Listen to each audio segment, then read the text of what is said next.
First, insert the provided marking jig into the turn knob spindle hole of the lock case.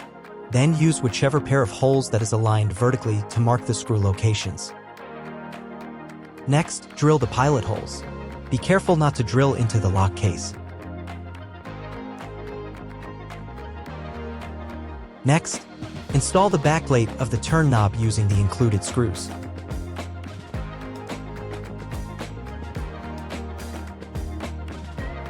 Now insert the spindle of the turn knob into the lock case.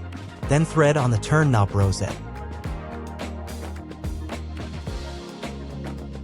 Test the operation of the deadbolt. Make adjustments if necessary. Once it is operating smoothly, the installation is complete.